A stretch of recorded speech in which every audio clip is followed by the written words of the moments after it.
بسم اللہ الرحمن الرحیم۔ السلام علیکم ورحمۃ اللہ وبرکاتہ۔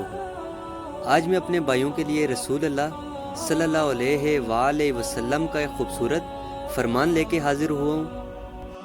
حضرت عائشہ رضی اللہ عنہا سے روایت ہے کہ رسول اللہ کے زمانے میں سورج گرہن ہوا تو رسول اللہ صلی اللہ علیہ وآلہ وسلم نماز پڑھنے کے لیے کھڑے ہو گئے، اور آپ صلی اللہ علیہ وآلہ وسلم نے خوب لمبا قیام کیا، پھر رکوع کیا تو خوب لمبا کیا، پھر رکوع سے سر اٹھایا تو لمبا قیام کیا، اور یہ پہلے قیام سے کم تھا۔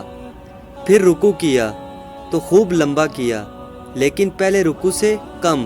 پھر آپ صلی اللہ علیہ وآلہ وسلم نے سجدہ فرمایا اور کھڑے ہو گئے اور خوب لمبا قیام کیا، اور وہ پہلے قیام سے کم تھا۔ پھر رکوع لمبا کیا اور وہ پہلے رکوع سے کم تھا۔ پھر آپ صلی اللہ علیہ وآلہ وسلم نے سر اٹھایا اور قیام کو لمبا کیا، اور وہ قیام پہلے سے کم تھا۔ پھر لمبا رکوع کیا، لیکن پہلے رکوع سے کم۔ پھر سجدہ کیا۔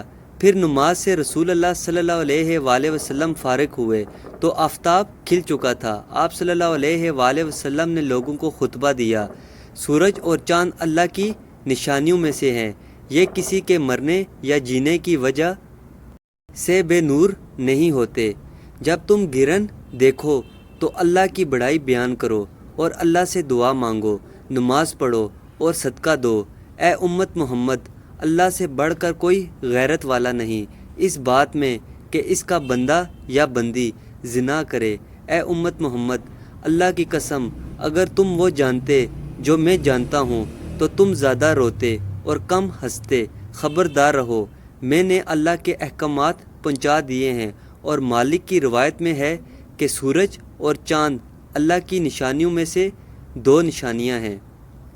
ایسی اسلامک ویڈیو دیکھنے کے لیے ہمارا یوٹیوب چینل اسلامک ہسٹری کو سبسکرائب کریں۔